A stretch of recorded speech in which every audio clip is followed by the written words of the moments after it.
My name is Claire, and I'm 41 years old. Most mornings, I wake before the sun. It's a habit I picked up from my father.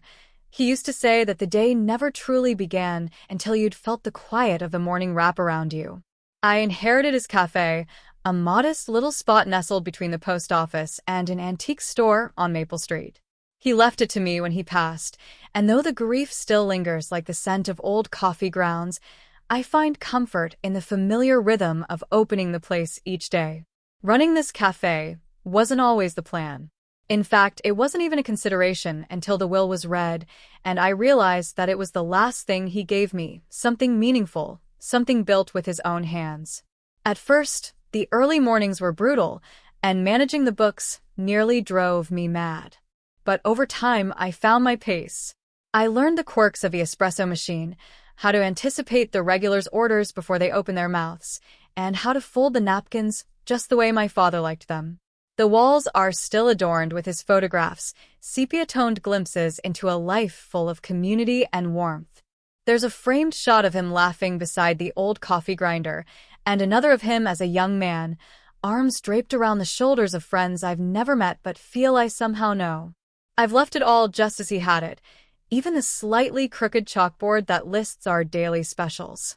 These days, my son, Jamie, helps me. He's 19 and works as our delivery boy, though calling him that feels reductive. He's far more than that. In many ways, he's my anchor. I never married, and though I've had moments, fleeting romances that faded like morning fog, Jamie has always been the center of my world. He grew up with the scent of freshly baked scones and the hiss of steaming milk in his ears. He's tall now, nearly 6 feet, with the kind of quiet presence that draws people in. When he walks into the cafe, even the most distracted customers take a second glance. Maybe it's his confidence, or the way he carries himself, shoulders squared like he's always prepared to take on more than he should. His kindness is effortless, always offering a hand, a smile, a moment of patience. I see my father in him, though he never got the chance to know his grandfather. Some days, I catch Jamie watching me as I work behind the counter, his eyes soft with something I can't quite name. He jokes with the baristas, charms the elderly regulars, and always insists on staying late if I'm closing alone. "You shouldn't have to lock up by yourself," he tells me, and I nod, grateful for him in ways words can't express. There's a comfort in our routines, me at the register, Jamie wiping down tables, or loading up his scooter with warm sandwiches and paper cups of soup. We've built a life within the walls of this cafe, a quiet rhythm that suits us both.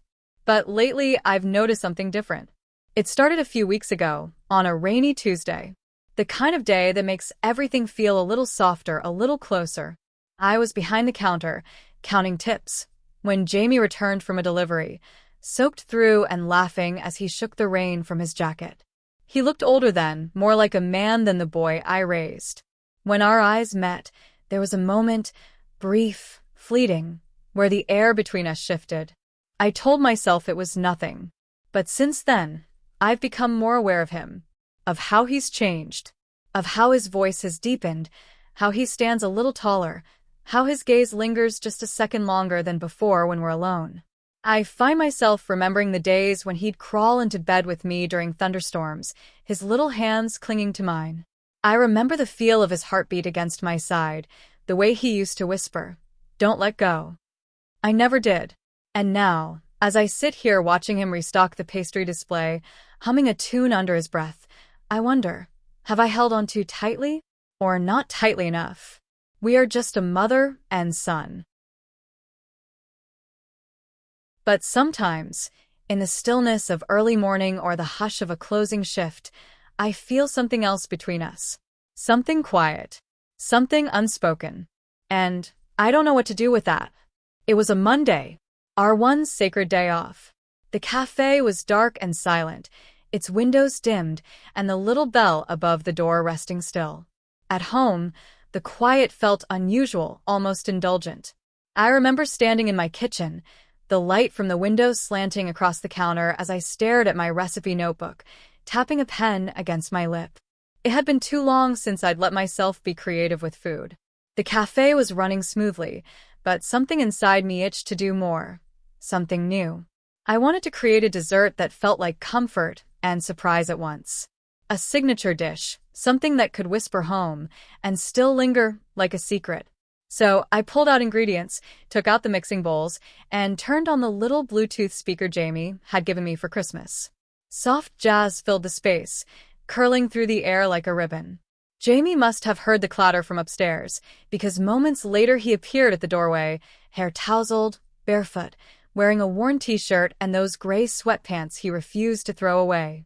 He looked at the counter, then at me, and his face lit up. "Are we making magic in here today?" I smiled. I thought I'd try inventing something new for the cafe. Something sweet. Something unexpected. He came closer, peering at my scattered notes. "You're doing this without me?" I hadn't planned to. "Well, good," he said, reaching for a cutting board. "Because you're not getting all the glory. Let's do this." And just like that, we slipped into rhythm, tossing out flavor ideas, building on each other's suggestions. Cinnamon and citrus. Chocolate with sea salt. Peaches soaked in honey. He made me laugh, that effortless kind of laughter I only found in his presence. It was easy, it was light until we got to the strawberries. I had just placed a bowl of them on the counter, perfect, red, glistening, and suggested something simple, strawberries and cream with a twist. A basil reduction, maybe. Or a bit of crushed pink peppercorn for a hint of warmth. Jamie plucked a strawberry from the bowl and held it up to the light, studying it like it held some deeper truth. Then he bit into it slowly, eyes on mine. Juice ran down his lip, and he caught it with the back of his hand. "Strawberries and cream, huh?" he said, voice playful but edged with something else. Classic. Sensual even. I paused, fingers mid-stir in the mixing bowl. It's a crowd pleaser.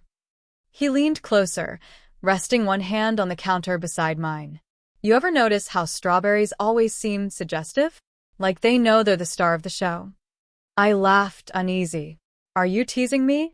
"Maybe," he said with a grin, picking up another berry and offering it to me. "Open." I hesitated for a heartbeat too long, then leaned in, lips parting as I took the fruit from his fingers. It was soft and sweet and left a blush of red on my mouth. His eyes followed the motion. His smile lingered, but it didn't feel boyish anymore.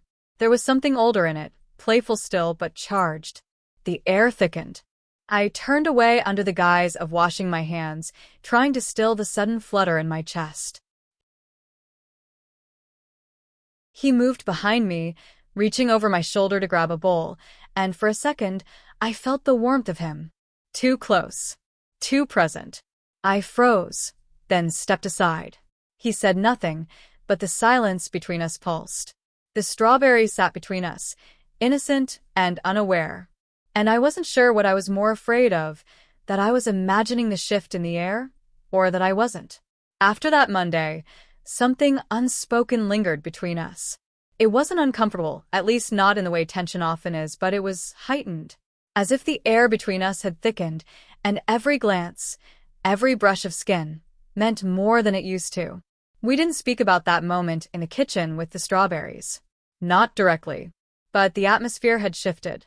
He started helping me in the kitchen more often, even when I didn't ask. He'd lean on the counter and talk as I stirred, his stories winding longer than they used to, his eyes often fixed on my hands as I worked.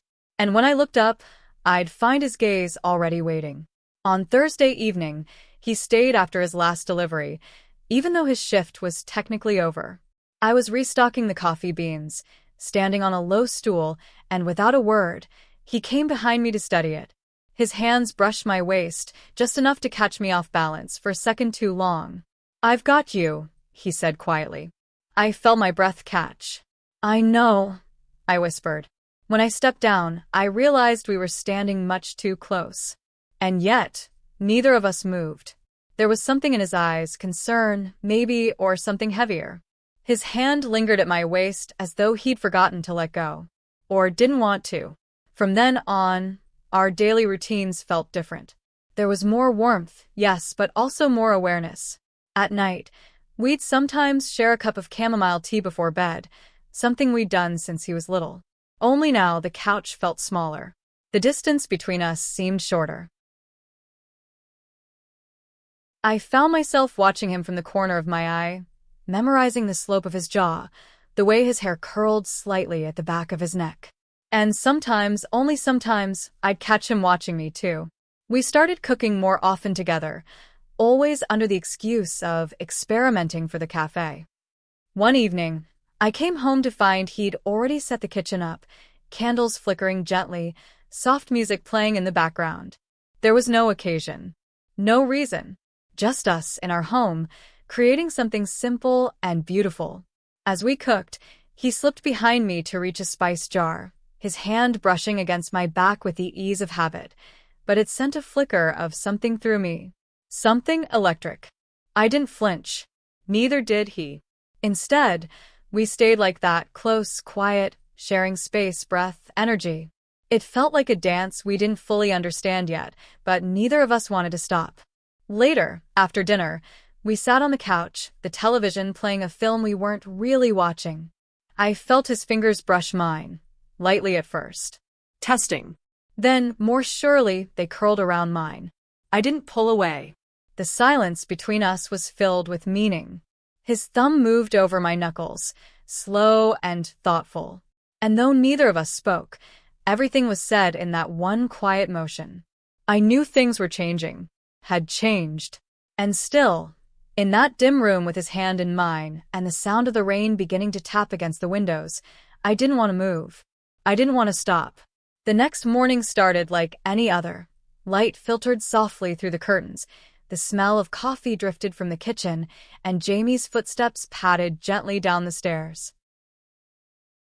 I was pouring batter into the waffle iron when he came in, his hair still damp from the shower, his shirt clinging just a bit from humidity. He looked relaxed, but something in his gaze told me this wasn't going to be a typical breakfast. "Morning," he said, leaning against the doorframe, arms crossed in that casual way of his. "Morning, love," I replied, my voice steady, though something in me stirred. I could feel the residue of last night still hanging in the air. We hadn't talked about the way his hand had held mine. We hadn't needed to, but what he said next made my breath catch. "Can I ask you something?" he asked, eyes steady, curious, but there was a glint of something sharper underneath. I hesitated. "Of course." "It's about my father." The spatula in my hand stilled. I didn't move, didn't even blink. That single word, father, landed like a stone in the middle of our quiet morning. "I know you always said he worked in Antarctica," Jamie continued, stepping further into the kitchen. "That he was gone a lot because of the job. But I've been thinking. I've never seen a single picture. No letters. No emails. Nothing." I kept my eyes on the waffles, pretending to check their golden edges. "And you never talk about him," he added quietly. I finally looked up.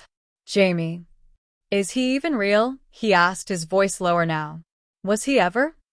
The silence between us stretched too long. I exhaled slowly, set the spatula down, and turned to him. His face was calm, but his eyes held the weight of 1,000 unasked questions. "No," I said at last. "He's not." Jamie blinked, as if he hadn't expected the truth to be so direct. "There was no father," I continued, voice soft but firm. "I adopted you when you were 2. His lips parted slightly, but no sound came. He looked down, then away, processing. "I didn't lie to hurt you," I said gently. "When you were little, you'd ask where your father was. And I didn't know what to say. I wanted to give you a story that felt less empty than the truth. So I said he was far away. Antarctica was the farthest place I could think of." Jamie ran a hand through his hair, exhaling through his nose. "Why didn't you tell me sooner?" "I was afraid," I admitted. "Afraid you'd feel unwanted. Or unloved." He looked at me then, really looked. "But I don't," he said. "Not even now." I nodded, swallowing the lump in my throat. "I just don't understand why you didn't think I could handle it," he added. "All these years. You gave me everything. I thought I had a right to know where I came from." "You do," I said, stepping closer. And you have every right to ask. He sat down at the table, his posture more thoughtful than tense. I felt like I knew everything about us, he said. But now, I feel like I've missed something important. You haven't, I said gently, sliding into the chair beside him. Everything you've ever needed to know about love, about family, you've lived it. I didn't give birth to you, but from the moment I held you, you were mine. Jamie turned to me. His expression softened, but something else was there too, curiosity, confusion, maybe even vulnerability. I used to wonder, he said, why you looked at me the way you did. Sometimes I thought it was more than just maternal pride. His words landed with quiet force. I felt my heart stir, but I stayed silent. And now I wonder if maybe, he stopped himself, shook his head slightly, and gave a small, ironic laugh. Maybe that's why I've been feeling this way lately. What way? I asked, even though I already knew. He didn't answer with words. Instead, he reached across the table and took my hand again. This time, there was no hesitation. And this time, I didn't pull away.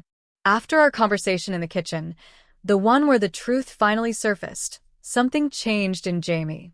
Not immediately. Not with loud words or dramatic scenes, but in the subtle ways that meant everything. He looked at me differently. Not with resentment or confusion, as I had feared. No, there was clarity in his eyes now. A weight had lifted, one I hadn't realized he'd been carrying for years. And in its place, there was something unguarded, something tender, and unmistakably new. He no longer called me Mom quite as often. It happened gradually. At first, he'd paused before the word, as if uncertain whether it still belonged. Then he started using my name, Claire, softly, like it was something sacred. He said it with warmth, sometimes with a teasing smile, sometimes with a quiet reverence that made my chest ache. He began to act differently, too. He started lingering longer during cafe hours, even after his deliveries were done. He'd lean on the counter while I wiped down tables, telling me about his day, asking about mine. And when he laughed at my stories, he'd reach across and brush a crumb from my apron or tuck a stray curl behind my ear like it was the most natural thing in the world. I noticed the way his hand would sometimes rest lightly at the small of my back when we passed each other in the narrow space behind the counter. The way his compliments shifted, from polite admiration to something more intimate. You look beautiful today, he'd say one morning as I adjusted my scarf. I laughed, brushing him off. I'm wearing flour on my sleeves. He only smiled. Doesn't change a thing. And then there were the glances. Lingering, steady, and filled with a warmth that didn't belong in the parent-child story I had written for us. It wasn't inappropriate. It was honest. And impossible to ignore. One evening, just after the last customer had left, we were closing up the cafe. The windows were fogged from the evening chill, and the lights above cast a soft glow across the hardwood floors. I was stacking chairs onto tables, humming absent-mindedly, when I turned to find Jamie standing by the doorway, watching me. He didn't say anything at first. Just stood there with his hands in his pockets, eyes gentle but intense. What? I asked with a soft smile. Forget how to help close? He stepped forward slowly, the door clicking shut behind him. No, he said. I was just thinking. About you, he said simply. I felt my breath hitch. About how long I've felt this, he continued, walking toward me now, his voice quiet but unwavering. And how I didn't understand it. Not really. Not until you told me the truth. I stood frozen, the chair in my hands suspended in the air, unsure of where to place it. Claire, he said, and hearing my name again, his voice wrapped around it like something cherished, made something shift inside me. He stepped close enough that I could feel his breath, and for a moment, we just stood there, suspended in the quiet. I don't know what to do with these feelings, he said, but I know I can't pretend they're not there. And then, without waiting for permission, without hesitation, he leaned in and kissed me. It wasn't impulsive. It wasn't rushed. It was soft, deliberate, and filled with all the questions he hadn't asked and all the answers I hadn't dared give. My hands, still resting on the chair, trembled slightly. When we pulled apart, I didn't move. Neither did he. The cafe was silent. But the world we knew had just changed.